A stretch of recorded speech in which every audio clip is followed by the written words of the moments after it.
cada vez que hay una conferencia sobre autoría y participación en general, si hay un tópico realmente complejo, controvertido y absolutamente generador de controversias en derecho penal, es el ámbito de la autoría y participación. Uno puede tener más o menos claridad, puede generar cierto consenso ideológico en torno a la tipicidad, a las causas de justificación, a la punibilidad, pero en torno a las categorías de autoría y participación y cómo deben ser interpretadas, sí que hay mucho camino por explorar y muchas ideas por conocer y por debatir. Tengo la impresión, además, y permítanme hacer este preámbulo muy corto, tengo la impresión, además, que toda esta controversia,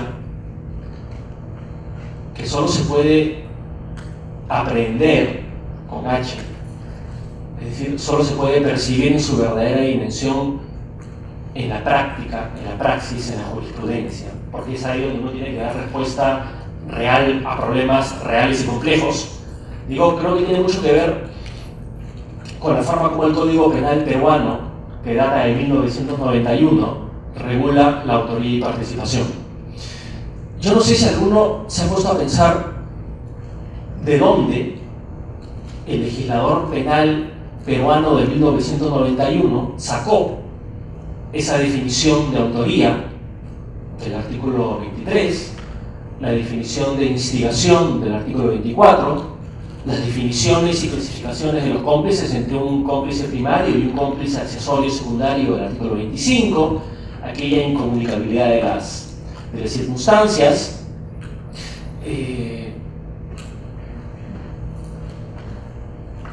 De hecho, no fueron inventadas por el legislador penal peruano del 91.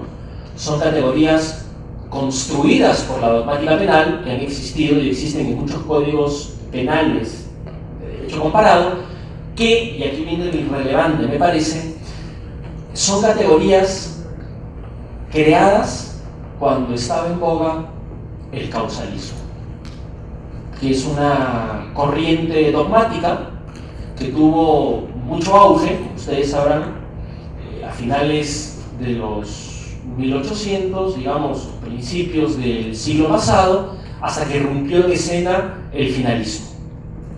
Y el causalismo postulaba, por regla general, que las personas respondían penalmente por haber causado, por haber realizado un comportamiento, en principio activo, y por eso se entiende que el comportamiento omisivo es una excepción, a tal punto que tenemos un artículo 13 que le otorga tipicidad a la omisión, porque el comportamiento regular es la acción, porque solo la acción causa, la omisión no. Claro, en el causalismo, cuando uno asume, ¿no?, cuando uno adopta la tesis en cuya virtud la responsabilidad penal proviene por haber causado, por haber creado un daño o un riesgo, uno puede entender que ahí es perfecta, digamos, es más o menos lógico distribuir la responsabilidad penal entre un autor, que es el que causa de manera primaria el hecho, y un instigador que no causa, sino que induce, un cómplice primario que contribuye con un aporte, estoy recitando el artículo 25 del Código Penal, con un aporte tan relevante sin el cual el delito no hubiese podido ser perpetrado, y un cómplice accesorio que es aquel que contribuye con un aporte menos relevante.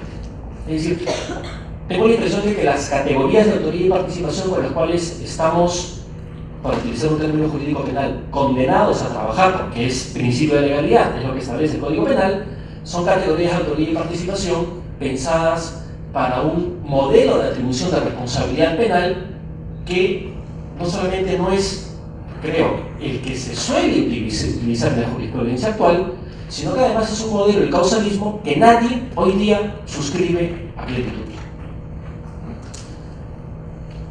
Intentaré, en todo caso, en los próximos minutos, poner esto de relieve, identificar algunos aspectos problemáticos e intentar dar alguna respuesta que pueda satisfacer. Pues bien. Quisiera referirme de manera general a tres modelos de atribución de responsabilidad penal que tengo la impresión pueden ser relevantes cuando se habla de autoría y participación en el ámbito de los delitos de corrupción de funcionarios. Uno primero que tiene que ver con la responsabilidad grupal, vamos a decirlo así, es decir, con la asociación ilícita o la organización criminal. La responsabilidad por el grupo. No es responsabilidad colectiva, no es responsabilidad solidaria. Estoy pensando básicamente en el artículo 317 del Código Penal, organización criminal, con sus particularidades. En un segundo momento me gustaría referirme a la responsabilidad individual. Y ahí quisiera, sobre la base de dos modelos, ir pasando en revista algunos aspectos controvertidos. Esos dos modelos son el de la autoría mediata y el de la omisión. Tengo la impresión que en el ámbito de los delitos de corrupción de funcionarios, sin perjuicio de los aspectos propios de la autoría directa, la autoría mediata y la responsabilidad por comportamientos omisivos, básicamente la comisión por omisión, son categorías que pueden contribuir mucho a solventar problemas prácticos. Y en tercer lugar, si el tiempo lo permite, intentaré dar algunas ideas muy generales sobre otro ámbito propio de la autoría y participación en este aspecto, que es la responsabilidad de las personas jurídicas. Porque en definitiva, creo, con esto se podría estar cubriendo todo ese aspecto amplio de autoría y participación, la responsabilidad grupal o del grupo, la individual, y la responsabilidad de la empresa, de la persona jurídica o del fachado. Muy bien. Esto voy a pasarlo por alto. Aquí simplemente quería dar cuenta de los costos que genera la criminalidad organizada vinculada a delitos de corrupción de funcionarios, pero digamos, esto es muy sencillo. Cuando uno revisa estadísticas internacionales, y uno puede aquí revisar las estadísticas del Banco Mundial, de Transparencia, del Fondo Monetario Internacional, de la OECD, etcétera, etcétera, es absolutamente claro y nítido que la criminalidad organizada vinculada a la corrupción de funcionarios es un negocio, y un negocio absolutamente rentable. Produce ganancias, mueve mucho dinero.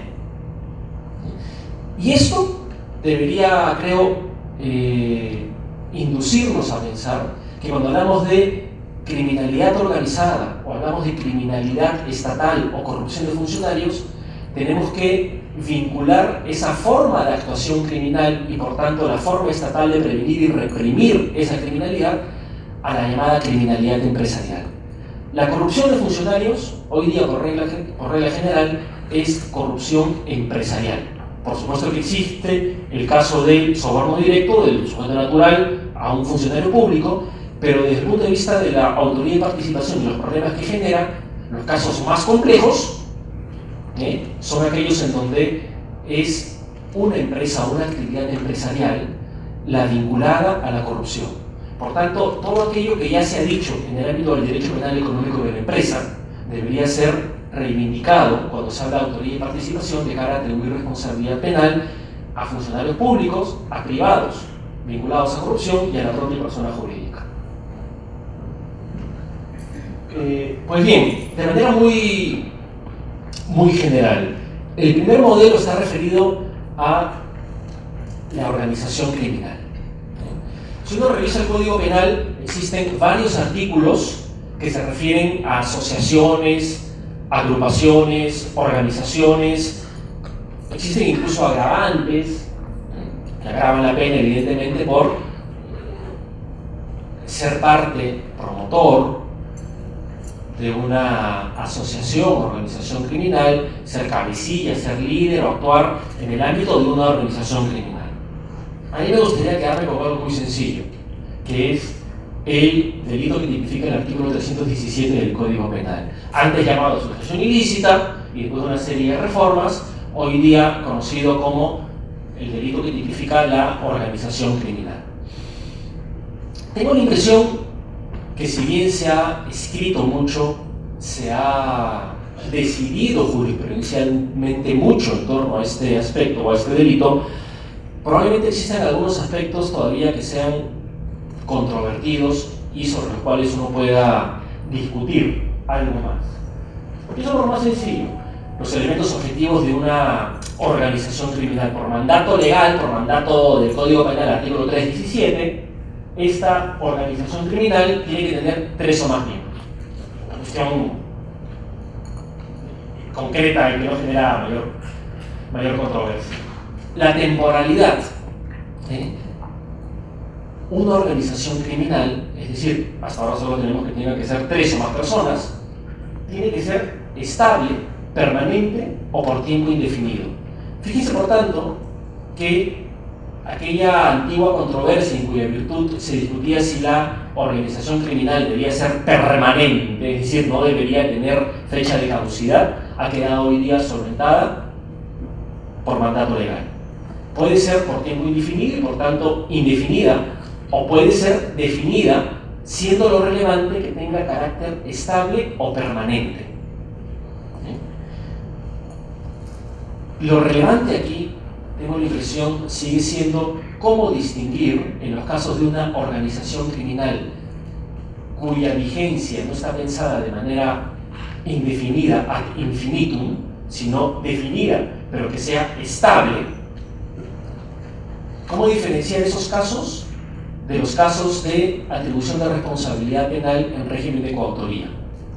Es decir, cuando estamos frente a un caso que se trata de 3 o más coautores para cometer un delito o varios delitos, y cuando estamos en presencia de comisión de esos delitos y además del delito de organización criminal.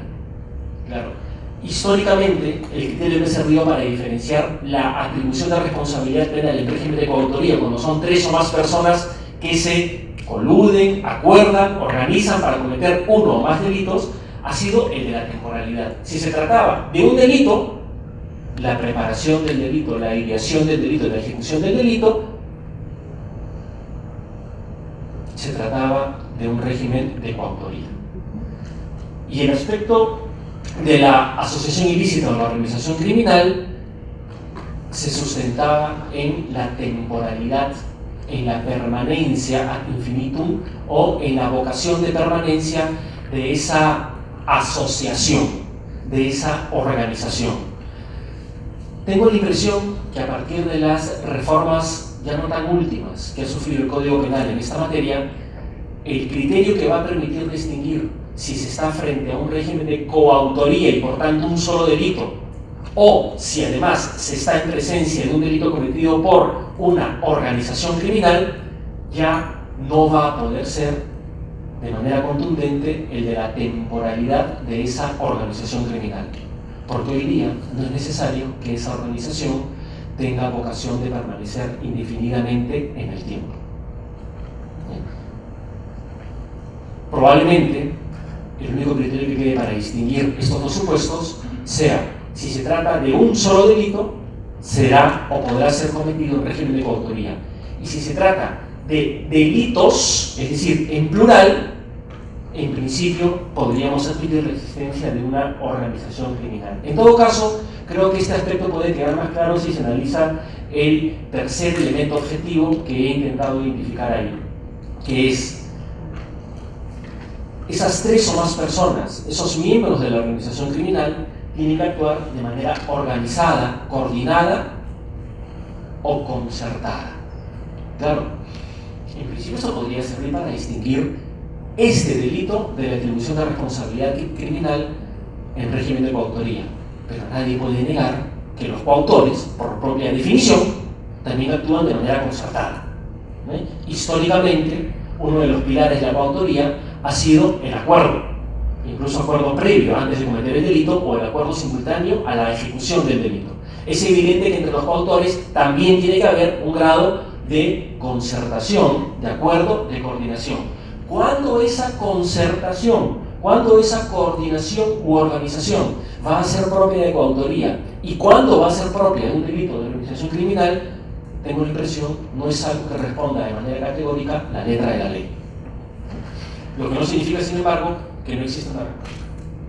Fíjense además que, aunque no sea un elemento objetivo, está mencionado sí en el artículo 317, es más un elemento subjetivo de tendencia interna trascendente, el delito de organización criminal no implica, no requiere que además de la organización, la concertación o el acuerdo para cometer, se cometan delitos en el ámbito de esa organización criminal. Aquí el Código Penal y el derecho mandatario es absolutamente claro. Es la pertenencia, es la creación de esa organización para cometer delitos, con fines de manera que en realidad, de cara a la distribución entre elementos típicos, objetivos y subjetivos, esta intención de agruparse para cometer delitos en puridad no sería un elemento objetivo, sino un elemento subjetivo. Y por tanto, de cara a la prueba de ese elemento, habría que hacer exactamente lo mismo que se hace con el dolo, que es otro elemento subjetivo. Elementos subjetivos del artículo 317. Evidentemente es un delito doloso, no está prevista una modalidad imprudente culposa de este delito. La pregunta en todo caso, con respecto al primer elemento subjetivo, dado que es un delito doloso, es si, lo planteo así, si como cierto sector de la doctrina, también de la jurisprudencia nacional, viene insistiendo desde hace algunos años, el dolo abarca solo el conocimiento y por tanto lo que habría que probar es que los miembros de la organización criminal saben que pertenecen a una organización criminal, o si además el dolo exige que el sujeto actúe con una determinada intención. En este caso, la intención de cara al artículo 317 sería la intención de cometer esos delitos para los cuales estas personas, tres o más, se agrupan en torno a la organización criminal. Tengo la impresión, y fíjense que usualmente utilizo esta frase, tengo la impresión, porque no se trata de una certeza, que para este delito, y tal cual está estructurada su tipicidad, la solución podría ser la siguiente. El dolo debería abarcar solo el conocimiento de que el sujeto pertenece a una organización y que además sabe que esa organización está creada y se articula para cometer delitos. Mi hipótesis es la siguiente: no se debería exigir intención, voluntad clara, manifiesta y directa de que los miembros de la organización criminal o delictiva vayan a participar o quieran contribuir de manera directa a la comisión de los delitos fines. Probablemente, y esa es mi hipótesis, el dolo, como elemento subjetivo, se complete y se colme cuando el miembro de la organización criminal sabe que pertenece a esa organización criminal. Tengo la impresión de que ese conocimiento gatilla automáticamente un aspecto volitivo en cuya virtud se puede afirmar que si el sujeto sabe que pertenece a una organización criminal y con los comportamientos con los cuales contribuye a esa organización criminal, financiando, encubriendo, asesorando, comprando, etcétera, etcétera, sabe, conoce que son aprovechados por la organización criminal para preparar o ejecutar o encubrir los delitos fines, ahí la voluntariedad pierde accesoriedad frente al conocimiento. En buen cristiano, la voluntad no es autónoma frente al conocimiento. Sujeto que sabe que pertenece a una organización criminal y aún así pertenece a esa organización criminal y por tanto sabe que sus actos contribuyen al 317 y a los delitos fines, tiene dos opciones: o se mantiene, y en cuyo caso es legítimo atribuirle una intención de que sus actos sean utilizados para esos delitos fines, o deja de pertenecer. Si realmente no quiere que sus actos contribuyan a esos delitos fines, deja de pertenecer a esa organización criminal. No estoy intentando hacer nada distinto que aplicar aquí la tesis del dolo eventual. Nada más.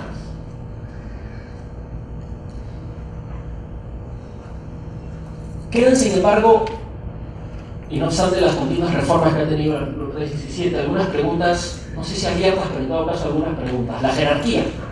¿Es necesario que la organización criminal tenga alguna jerarquía establecida el código no lo exige, y en principio, si bien la praxis demuestra que toda organización criminal tiene algunos rasgos de jerarquía, de organización jerárquica, de cara a la prueba del delito, es absolutamente irrelevante.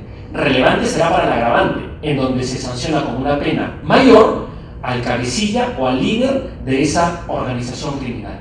Pero para aplicar el delito en su formulación básica, la prueba o la exigencia de una jerarquía o de una estructura jerárquica es ir más allá de lo que exige la letra de la ley. Y creo que pasa lo mismo con los llamados comportamientos periféricos de la organización, que pueden ser atribuidos eventualmente a título de colaboración, es decir, de cooperación, y algunos, creo, a títulos de autoría. Por ejemplo, el financista. Se ha discutido mucho en doctrina y en jurisprudencia sobre esto. Hoy día, felizmente, el propio Código Penal establece que quien participa o contribuye brindando financiamiento, obteniendo financiamiento, apoyo financiero a la organización criminal, responde como autor de esa organización criminal. De manera que si antes había persona que se mantenía funcionalmente al margen de la organización y simplemente suministraba dinero o recursos patrimoniales para que esa organización funcione, hoy día ese comportamiento es un comportamiento de autoría. Así lo proclama explícitamente el artículo 317 del Código Penal. No pasa lo mismo con otros dos supuestos que me parecen eventualmente un poco más complejos. El primero de ellos referido al asesor. El asesor jurídico, el asesor contable,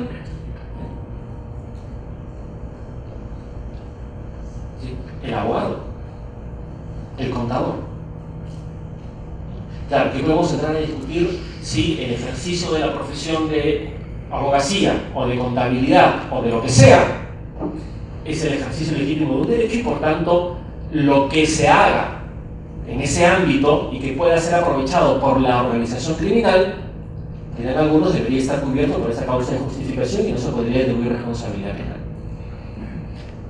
Esto, por supuesto, por entrar de lleno a esta discusión, implicaría una semana de jornada, pero deberíamos estar, tengo la impresión, abiertos a admitir la posibilidad de que no todo aquello que se hace bajo la excusa del ejercicio legal o del ejercicio contable y financiero está amparado por el ejercicio legítimo de un derecho.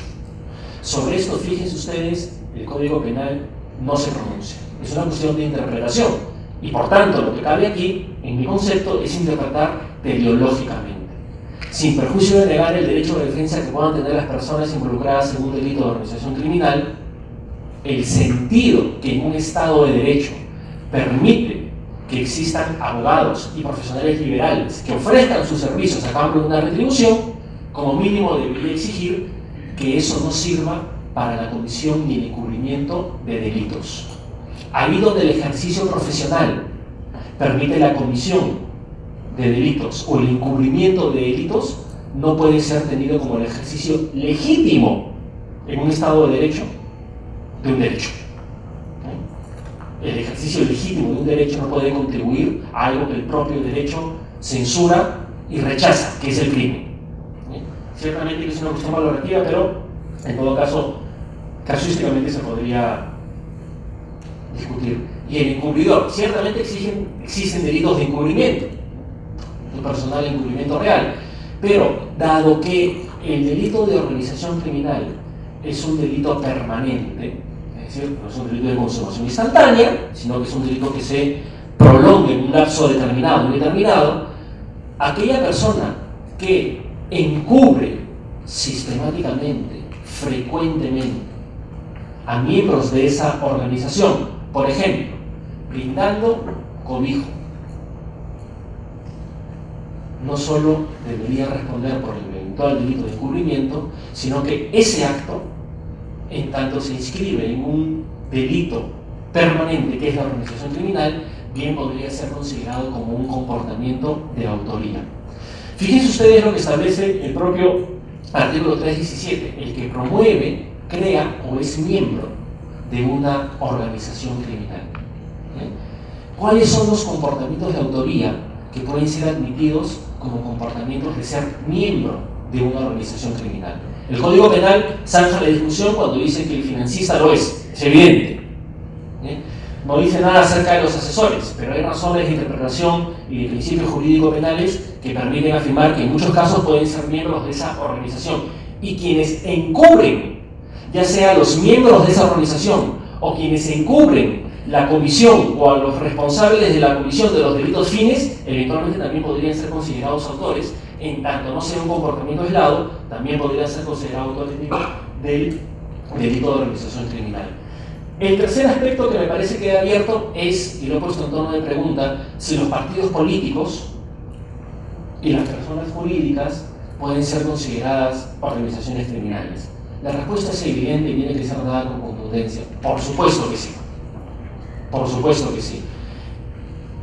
No solamente en aquellos casos en donde el partido político, si acaso existe alguno de estos casos, o la persona jurídica ha sido creada exprofesamente como organización criminal.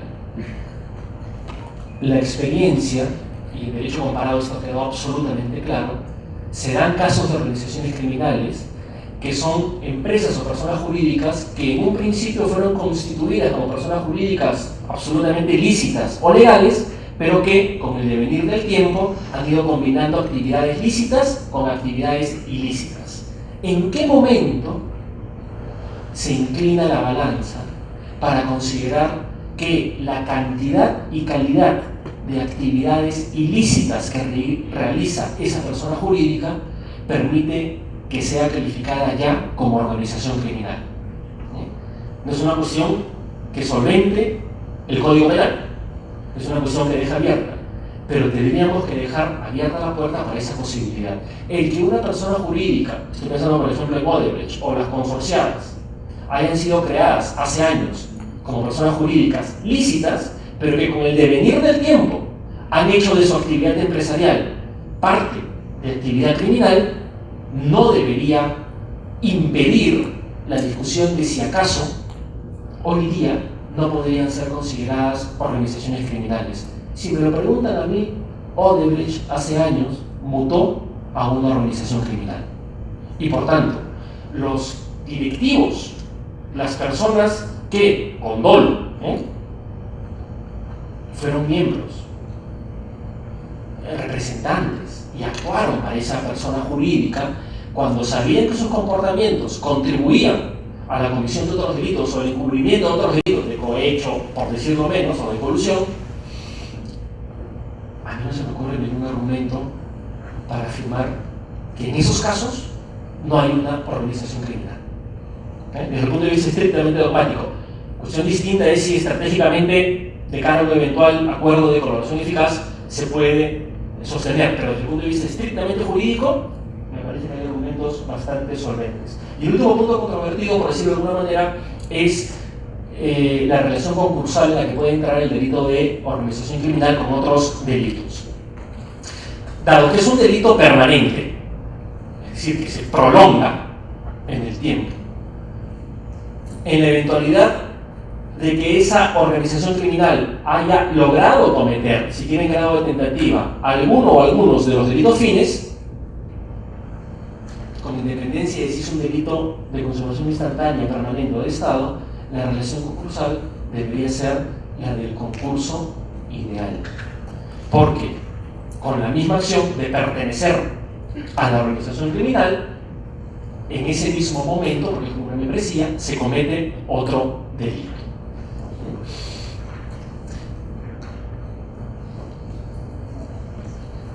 Segundo modelo de atribución de responsabilidad penal, que tiene que ver ya con la atribución de responsabilidad individual. Y aquí, como les dije, quiero hablar solamente, y prometo ser un poco más breve, de dos posibilidades. La atribución de responsabilidad penal al título de autoría mediata, y en particular el utilizar esta tesis que ya se ha utilizado por la jurisprudencia del dominio de la, así llamada del 63, 1963, dominio de la voluntad en aparatos organizados de poder, conocido hoy día de manera más extensa como dominio de la organización, y luego hablar de la eventual responsabilidad por omisión.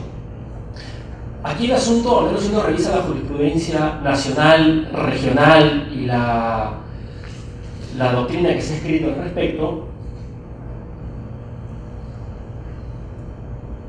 de nuevo, tengo la impresión que si en un ámbito de la criminalidad moderna tiene espacio y capacidad de rendimiento esta tesis, es en el ámbito de la autoría y participación en la criminalidad estatal, es decir, en la corrupción de funcionarios. Piensen ustedes que cuando hablamos de la corrupción de funcionarios estamos hablando solo del particular que corrompe, sino también, y ahí vienen los problemas más complejos, en los funcionarios públicos que cometen delitos desde su posición funcionarial. Si hay alguna entidad construida sobre la base de la jerarquía y la división del trabajo, es el Estado. Salvo el presidente de la República, todos los funcionarios públicos tienen un superior jerárquico. Y salvo el último eslabón jerárquico en el Estado, todos tienen un subordinado en términos generales. Es decir, la jerarquía es un elemento evidente, consustancial, tan evidente que a veces pasa desapercibida cuando se analiza el contexto o el escenario fáctico en donde se realizan estos delitos. Jerarquía y división del trabajo, que son los dos grandes elementos que se han analizado para construir el contexto del derecho penal económico de la empresa. Porque la empresa, como el Estado, se organiza sobre la jerarquía y la división del trabajo. Los mismos problemas que se han identificado en el ámbito de la autoría y participación en el derecho penal económico de la empresa suelen ser los problemas que se vienen identificando en el ámbito de la criminalidad llamada corrupción de funcionarios. Hay que mirar hacia allá. Aparato organizado de poder, aquí no voy a decir absolutamente nada nuevo, implica que el autor mediato se vale, entre comillas, de subordinados plenamente responsables que actúan con dolo, que van a responder como autores directos del delito que cometen, pero ya no doblegando por la coacción, por la intimidación o a través del error la voluntad de estos ejecutores, sino contando con su aquiescencia, contando con su voluntad. Claro, el gran escollo aquí fue en su momento identificar argumentos que permitiesen atribuir responsabilidad penal al ejecutor como autor directo y no como un inimputable, como un sujeto que actúa al amparo de una causa de justificación o eximente de responsabilidad o error, y mantener la atribución de responsabilidad penal del autor mediato, del hombre detrás del autor, sin que esto sea un supuesto de coautoría. Porque claro, en estos supuestos, cuando el superior jerárquico instruye, ordena, comisiona, manda, delega, con independencia de quién realice el hecho, eventualmente en la estructura estatal, alguien será el encargado de realizarlo. Justamente esa estructura jerárquica y esa división del trabajo genera dificultades, no solamente probatorias, sino dificultades para afirmar supuestos de coautoría. Porque no se tratan de personas ubicadas en el mismo escalón jerárquico, se trata de un superior, de un inferior. Las posibilidades de resistencia que tiene el inferior, que no son pocas, pero son menores a las que pueda tener una persona que no está subordinada a quien le instruye delinquir, pueden generar algún tipo de complicación en aras a la afirmación de un régimen de coautoría. En todo caso, lo que se suele afirmar de manera absolutamente mayoritaria por doctrina es que este esquema de atribución de responsabilidad penal, y aquí estoy pensando en lo que dijo Roxin ya en el año 1973 para el caso Eichmann, es que tiene que existir una rígida jerarquía, el Estado la tiene, insisto, si en alguna entidad existe una rígida jerarquía, es en el Estado, y en la Iglesia también. La agilidad del aparato frente al ordenamiento jurídico, es decir, Roxin decía, y esto ha sido cuestionado, que en principio esta tesis solo debería valer para la organización criminal, es decir, para aquellos aparatos de poder clandestinos, criminales, pero no para la criminalidad empresarial o estatal, decía Roxin, porque en el Estado o en una empresa de corte legal, las personas están todavía subordinadas y sometidas al derecho, mientras que una mafia, una organización criminal, ha renegado, ha renunciado ya del derecho y por tanto no está sometido a ese mandato normativo. Hoy día el propio Roxin ha modulado su perspectiva en torno a este segundo requisito, y en todo caso se suele centrar la atención en el tercer elemento, que es la llamada fungibilidad o posibilidad de reemplazar a los ejecutores. Es decir, lo relevante es que el llamado autor mediato emita la orden sin que conozca quién la va a ejecutar. El propio aparato, la dinámica del aparato, se encargará de eventualmente incluso reemplazar al encargado de cumplir la orden si ese se resiste, ¿no? Porque hay un universo más o menos amplio de eventuales ejecutores.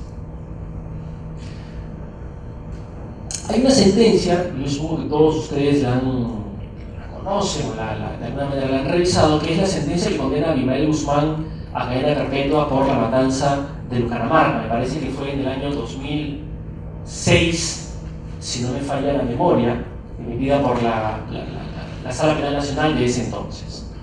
Esa fue la primera vez que en la jurisprudencia peruana, hace 12 años, se aplicó la tesis del dominio de la voluntad por aparatos de poder.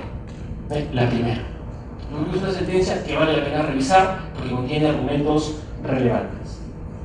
En esa sentencia, y a partir de ahí, en algunas de menor relevancia, hasta la sentencia que condenó a Alberto Fujimori como autor mediato por las matanzas de Barrios Altos y La Cantuta, en ese lapso, el dominio de la voluntad se entendió no como que el aparato de poder tuviese que actuar al margen del ordenamiento jurídico, y tampoco se exigía de manera categórica la eventual fungibilidad o reemplazabilidad, fijaba el término, de los ejecutores. Se exigía solo, fíjense que es relevante, que el subordinado haya actuado predispuesto, que el subordinado tenga una predisposición a obedecer la orden ilícita. Si ustedes, no sé si soy capaz de transmitirlo con toda su contundencia, pero si lo logran percibir, esta forma de atribuir responsabilidad penal al autor mediato, ya no porque el subordinado es fungible, ya no porque está solo en una organización criminal, también en el Estado y en una empresa. El aprovecharse desde la jerarquía, desde la superioridad jerárquica, de la predisposición que tiene un subordinado para obedecer lo que el superior le diga, cuando se trata de una orden ilícita, resulta más o menos evidente que el subordinado, que conoce y por tanto actúa con dolo y conoce el sentido ilícito de esa orden y la realiza, pertenece a ese aparato de poder, pertenece a esa organización criminal 317 de manera voluntaria, actúa con dolo. Lo que intento poner sobre el tapete es una íntima relación entre el delito de organización criminal del artículo 317 y la posibilidad de atribuir responsabilidad penal, ya no por ese delito, sino por la comisión de los delitos fines, utilizando el esquema de la autoridad inmediata de dominio de organización. Porque no hay mejor aparato de poder que una organización criminal. Persona subordinada que forma parte de una organización criminal sabe perfectamente que las órdenes que recibe y por tanto los aportes que realiza tienen un sentido evidentemente delictivo. Y el subordinado lo que hace es aprovecharse de esa predisposición. Lo puedo poner en pocos términos. Toda persona que pertenece dolosamente, es la única manera de hacerlo, a una organización criminal, acepta, está predispuesta a contribuir con los delitos fines. Y el aprovechamiento de esa predisposición por parte del líder es lo que gatilla, en mi concepto, la posibilidad de imputarle responsabilidad penal al líder que emite la orden en virtud de este criterio de autoridad mediata por dominio de organización. El segundo submodelo de atribución de responsabilidad individual es el de la responsabilidad por comportamientos suicidios. Aquí quisiera recordar algo que dije al principio. Según el Código Penal que rige en el Perú, según lo que de manera doctrinaria y jurisprudencial se entiende de manera absolutamente mayoritaria, el comportamiento delictivo prototípico es el comportamiento activo. La omisión es un complemento. A tal punto, decía al principio de mi intervención, que el legislador penal peruano, que concibió que las cosas fueran así, tuvo que incorporar un artículo 13 al Código Penal, el que habla de las posiciones de garante, de la equivalencia entre la comisión activa y omisiva y de la eventual atenuación de la pena para el omitente, el artículo 13. Fíjense ustedes que si el artículo 13 no existiese, seguramente muchas personas dirían que no se podría sancionar el comportamiento omisivo. Tiene su demonio. Porque si las cosas son así, yo me niego a creer que sean así, pero digamos, no voy a cambiar el mundo, así se suele pensar de manera mayoritaria. Si las cosas son así, la omisión es la excepción y la acción es la regla general. Y por tanto las categorías de autoría y participación, eso también lo había apuntado al principio, de complicidad necesaria, accesoria, instigación, coautoría directa, coautoría o hasta autoría inmediata, son categorías pensadas para el comportamiento activo, no para el comportamiento omisivo. ¿Cuántos de ustedes han escuchado hablar de una instigación omisiva, de una autoría inmediata omisiva? Incluso se distingue si acaso cabe la omisión, la complicidad de la omisión. Se puede colaborar con un autor que actúa de manera omisiva, se puede colaborar de manera omisiva a un delito activo o a otro omisivo. Si yo colaboro a través de un comportamiento omisivo, ¿cómo distingo si soy cómplice primario o secundario?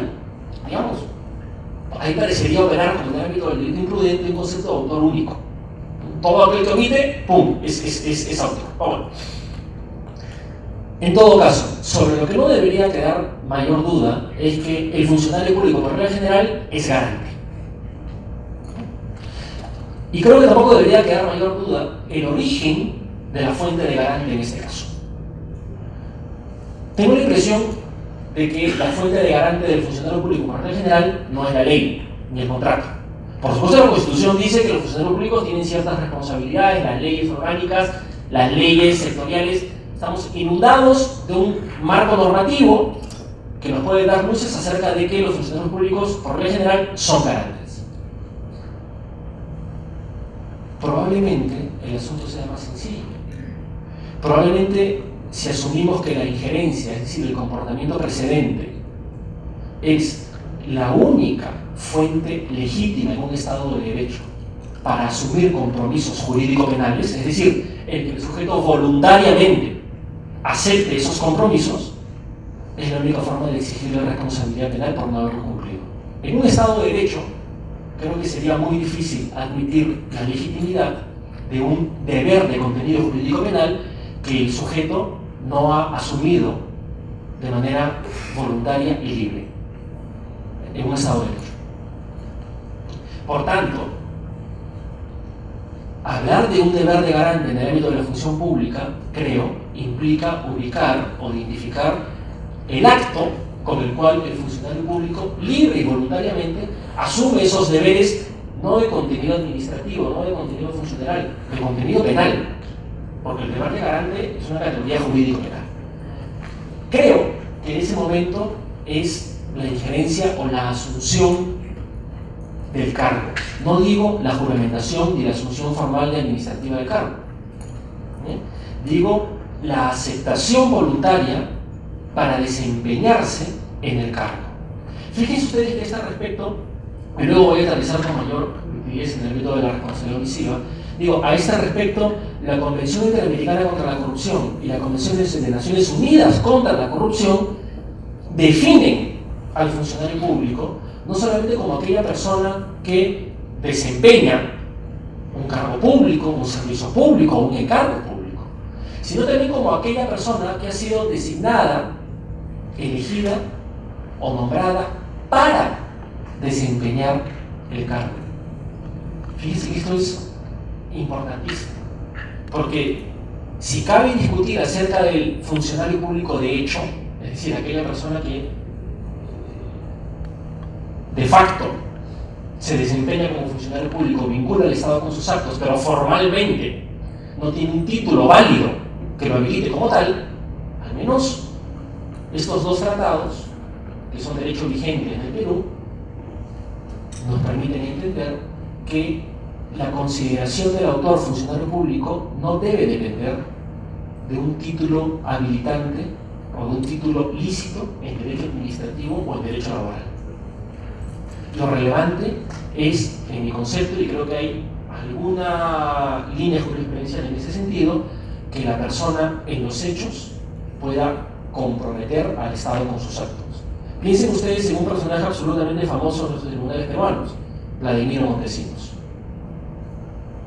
Piensen ustedes en otro personaje que además en su momento tuvo mucha notoriedad por algo similar. El primer Vladivideo fue el de Cury, ¿verdad? Si alguno de ustedes recuerda el argumento de defensa de Cury en ese momento, fue: yo no soy funcionario público, porque todavía no había juramentado en el cargo. Claro, administrativamente no lo era, ¿no? Pero en ese momento se entendió, invocándose la Convención Interamericana de Naciones Unidas contra la Corrupción, que no era necesario que tuviese un título habilitante en derecho administrativo. Eso será para el derecho administrativo, pero para el derecho penal era suficiente con que haya sido nombrado, designado o electo para desempeñar. Fíjense ustedes entonces cómo creo, por tanto, para cerrar este primer punto, que cuando hablamos del concepto de funcionario público, no deberíamos, por supuesto que sirve revisar el artículo 425 del Código Penal, que establece quiénes son funcionarios públicos, ¿no? Una lista, ojo, una lista abierta de supuestos, porque dice: y otros que consideren la ley, si la memoria no me falla, ¿no? Otros que se establezcan en la ley o en la Constitución. Bueno, los tratados internacionales también son leyes. Y cuando versan sobre derechos fundamentales y la prevención y tratamiento penal de la corrupción, dado que impacten derechos fundamentales, esos tratados tienen rango de tratados de derechos fundamentales. En todo caso, lo que quiero decir es, probablemente el concepto más práctico y con asidero legal de funcionario público sea el clásico concepto de autor en derecho penal: aquella persona que realiza el comportamiento típico. Por tanto, probablemente no sea necesario pensar en un megaconcepto de funcionario público en derecho penal. Probablemente lo necesario sea pensar en quién es el funcionario público autor del peculado y cómo se conceptúa. ¿Quién es el funcionario público autor del cohecho y cómo se conceptúa? ¿Quién es el funcionario público autor de la colusión, del enriquecimiento ilícito, de la concusión, etcétera, etcétera? Porque tengo la impresión, lo que hace cada uno de estos delitos contra la administración pública, cometidos por funcionarios públicos, es posicionarse en una concreta dimensión del cargo de funcionario público. El peculado, por ejemplo, presupone que el sujeto actúe como administrador de bienes o servicios públicos, con independencia de quién le pertenezcan los bienes. Puede ser el depositario judicial, por ejemplo. Pero el rol, la dimensión del funcionario público en la que se está pensando en el peculado es la del administrador. En la conclusión es otra dimensión, otro rol. En el cohecho es otro. En el enriquecimiento ilícito es otro. Probablemente bastaría con entender que el funcionario público para efectos penales es aquella persona que aún de facto realiza el comportamiento típico. Creo que hay argumentos legales, argumentos jurídicos como para seguir esta línea. En todo caso, deberíamos tener en cuenta que, si bien el artículo 13, en la eventualidad de que se pueda aplicar, existe un caso en el que la responsabilidad para el funcionario público sea por omisión de deberes, omisión de haber controlado, fiscalizado, enmendado, corregido, aun cuando el artículo 13 permita la atenuación facultativa de la pena, tratándose de un delito de infracción de un deber y con la relevancia que tiene la corrupción en la actualidad, esa eventualidad de atenuación de la pena debería quedar absolutamente descartada en esos casos. Con esto termino, ¿sí? Para no aburrirlo más. El tercer el tercer escenario, la tercera posibilidad en términos muy genéricos y muy amplios, de pensar en aspectos problemáticos de autoría y participación en el ámbito de la corrupción de funcionarios. Ya no es propiamente un funcionario, la persona jurídica, pero la realidad y el presente nos demuestra que las personas jurídicas son agentes que están comprometidos en la actividad criminal. No voy a volver a citar a Odebrecht, a las empresas consorciadas, pero de hecho hay delitos que solo pueden ser cometidos, hay delitos que muy difícilmente pueden ser cometidos por personas naturales. Y son las personas jurídicas las que entran en escena.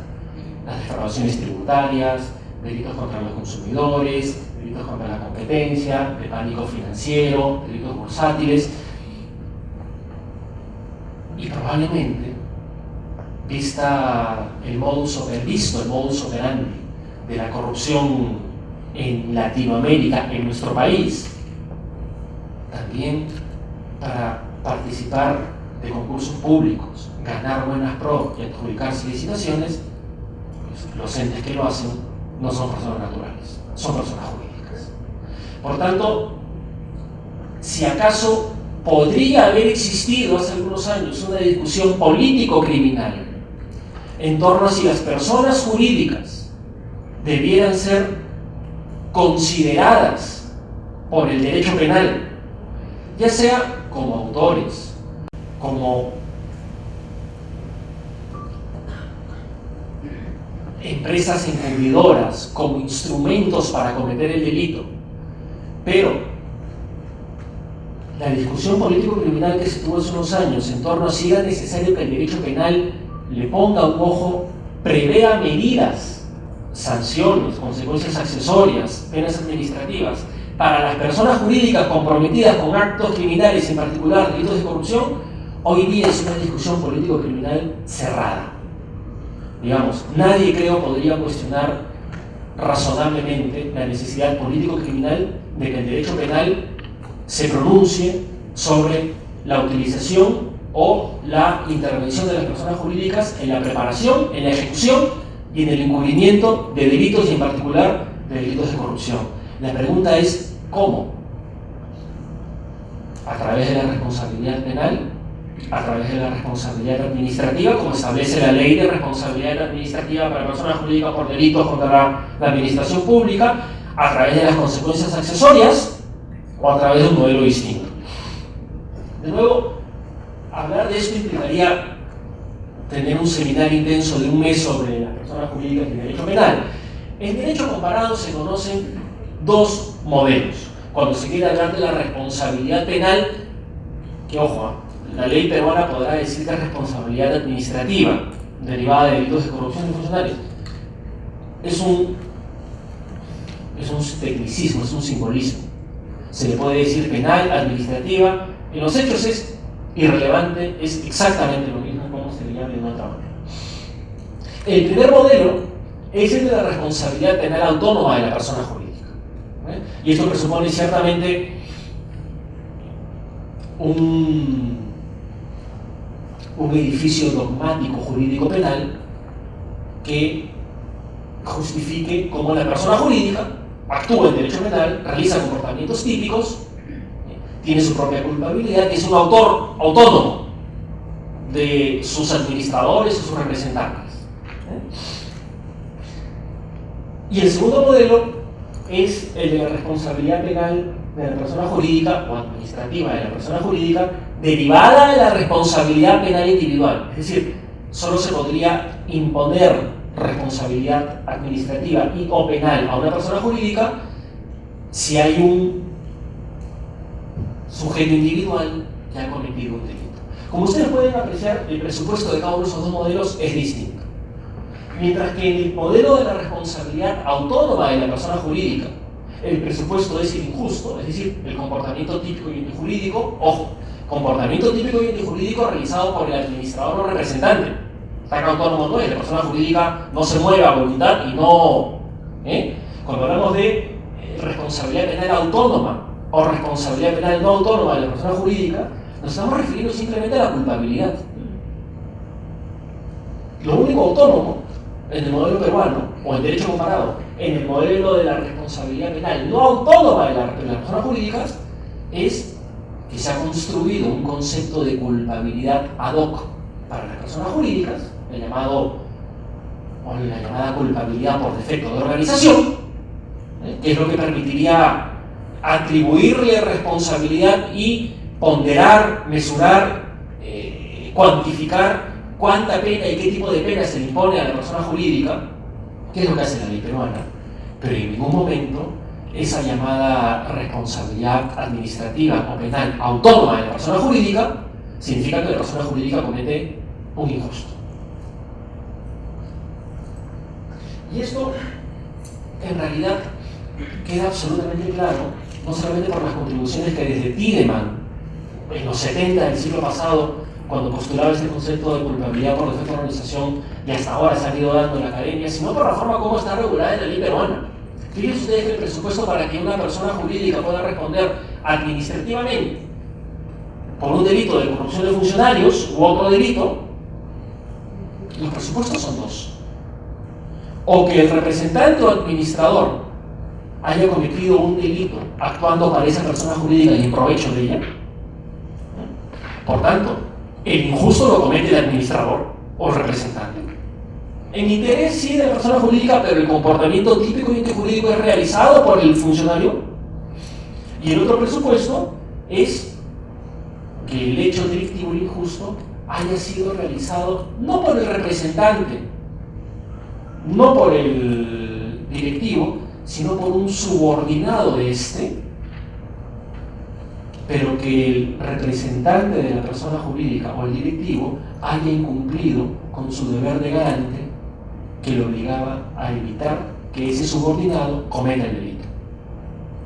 Si ustedes lo ven bien, esta diferencia, decía al principio de mi intervención, causalista entre acción y omisión, está presente también en los modelos de atribución o en el modelo de atribución de responsabilidad administrativa para la persona jurídica por delitos de corrupción y otros delitos. Porque el primer presupuesto es el delito cometido de manera activa por el representante legal, el injusto. Él comete el delito en interés de la persona jurídica y con eso vincula a la persona jurídica. El otro supuesto es que el representante legal, el directivo, realiza un comportamiento omisivo y el comportamiento activo lo realiza el subordinado. Evidentemente el subordinado no puede vincular a la persona jurídica, por eso es que la ley peruana y en derecho comparado, el hecho vinculante no es el injusto cometido por el subordinado, es el comportamiento omisivo vulneratorio del deber de garante del representante legal que permite que el subordinado de la empresa cometa el delito. El vínculo siempre es entre el sujeto cualificado, el representante legal, el directivo y la persona jurídica, con independencia de quién materialmente cometa el hecho. Por tanto, de lo único que cabe hablar cuando se habla de la responsabilidad penal autónoma de la persona jurídica es no del injusto, sino de la culpabilidad. Y por eso, al menos el modelo adoptado por el legislador peruano, consiste en que si la persona jurídica se ha organizado de manera eficiente y ha diseñado, implementado y actualizado uno de esos llamados programas de cumplimiento, criminal compliance, aun cuando se comete el delito, tener ese programa de cumplimiento, que la persona jurídica se haya dado el trabajo de organizarse de manera eficiente frente a la prevención y detección de delitos que puedan cometerse en su seno, suele ser sinónimo de impunidad. Incluso cuando una persona jurídica no ha implementado o diseñado un programa de cumplimiento o un programa de riesgos penales, ahí es donde se entiende que está organizada de manera defectuosa. Ese es el concepto, o ese es el sentido práctico del concepto culpabilidad por defecto de organización. Cuando la persona jurídica se organiza de manera eficaz y es culpable, cuando tiene un programa de cumplimiento adecuado, controlado, actualizado, supervisado ¿Y cuándo es culpable por la comisión de delitos en su interior? Cuando no se realiza de manera eficaz. Es decir, cuando no ha diseñado, implementado, actualizado un programa de cumplimiento penal. ¿Por qué creen ustedes que todos los abogados penalistas están metidos de cabeza haciendo programas de cumplimiento? Porque es el boom. Y eso pasaba en derecho comparado. Es el nicho del ejercicio profesional, ¿no? Porque la ley está obligando a que las personas jurídicas lo tengan. El problema, y con esto ya termino, es que a diferencia de otros países, como sucede en Chile, como sucede en Gran Bretaña, en algunos países europeos, en el Perú no queda claro quiénes son las personas, o naturales o jurídicas, legitimadas para diseñar un programa de cumplimiento penal para una persona jurídica que vaya a significar un escudo de impunidad. Porque en definitiva es eso. El riesgo que existe es que si se trata de personas naturales, lo digo con claridad, abogados en ejercicio, estudios de abogados privados, la determinación del comportamiento típico en esos casos ya no queda en manos del juez, sino de un privado, del abogado. Porque en definitiva lo que hace un programa de cumplimiento aplicado a una persona jurídica es decir, cuáles son los comportamientos exigibles para evitar delitos en esa persona jurídica. Si esos comportamientos se cumplen, si esas medidas de precaución o de prevención se cumplen, conozca bien a su cliente, haga chequeos aleatorios, operaciones sospechosas, cambie de ubicación al personal, capacite, etc. Lo que ya existe, si eso se cumple, la ley vigente establece que por más que se haya cometido un delito, la persona jurídica no responde. En los hechos, ¿quién determina el riesgo típico y por tanto la existencia del delito en ese modelo? No son ustedes los jueces, no lo son los abogados. Abogados que además reciben una retribución de la persona jurídica que se va a beneficiar con ese programa de cumplimiento. En otros países, por supuesto, es la renuncia del jus puniendi del Estado, si lo ven bien. La determinación del riesgo típico y de la responsabilidad penal en ese modelo ya no es cuestión judicial, es una cuestión de abogados. Claro, en el otro plato de la balanza se suele decir que es la única manera. Que no hay una entidad estatal capacitada o capaz para identificar a todas las personas jurídicas, pequeñas y medianas empresas, conglomerados, etcétera, etcétera, etcétera, como para, pero digamos, es una cuestión que hay que discutir, ¿no? Tengo la impresión que con esto termino, que hay dos cosas, admitida que sea la responsabilidad administrativa penal de las personas jurídicas, en este modelo así llamado de responsabilidad autónoma, que no es autónoma, hay dos cosas que no se deberían admitir. Primero, que un programa de cumplimiento, por más perfecto que sea ex ante, sea sinónimo de impunidad. En Italia, por ejemplo, han llegado a la conclusión de que si existe un programa de cumplimiento y no obstante se comete un delito en otra empresa, ese programa de cumplimiento no era tan eficaz. Digamos, es evidente, ¿no? Por tanto, si bien en Italia y en otros países europeos son entidades privadas registradas y acreditadas por el Estado quienes pueden diseñar programas de cumplimiento, es el juez quien decide si ese programa de cumplimiento es eficaz o no. Es el juez quien tiene la última palabra. Y no, como sucede en el actual modelo, el abogado privado o el consultor privado que es contratado por la empresa interesada, diseña un programa de cumplimiento y eso tiene que ser vinculante para el juez. Eso no debería admitirse. Una. Dos. Es que habría que pensar si realmente eso es responsabilidad penal o es responsabilidad sancionatoria. Yo tengo la impresión, y con esto sí termino, que por más que la ley le llame responsabilidad administrativa y en otros países responsabilidad penal, las personas jurídicas no responden. Las personas jurídicas son instrumentos. Así como el sicario se vale de una pistola para matar, y esa pistola se decomisa, porque se entiende que ese instrumento es objetivamente peligroso en manos de una persona que ha demostrado ya que no es competente para administrarla sin riesgo para terceras personas, tendría que hacer exactamente lo mismo, salvando las diferencias evidentes, con una persona jurídica. Ahí donde un director, un gerente, un directorio, ya sea por acción o omisión, cometen o permiten que se cometan en el ámbito de la gestión empresarial delitos, lo que está demostrando es que no son competentes para seguir al mando de esa persona jurídica. Están utilizando esa persona jurídica como instrumento del delito. No otra cosa, dice el artículo 105, que regula consecuencias accesorias. Y por tanto, la primera medida que debería exigir, o debería existir, probablemente no sea la inhabilitación, sin duda la inhabilitación, clausura de disolución, pero la que debería incorporarse es la remoción de los directores comprometidos, la intervención de la persona jurídica. Ahí donde los representantes y directores están comprometidos con la comisión del hecho que gatilla la responsabilidad y tienen que estarlo, porque es el presupuesto para que la persona jurídica pueda responder por defecto de organización, lo que significa, entre otras cosas, es que son personas que no están en la capacidad para administrar o gerenciar esa persona jurídica de una manera lícita, eficaz y que no signifique un riesgo para bienes jurídicos de tercera persona o el Estado.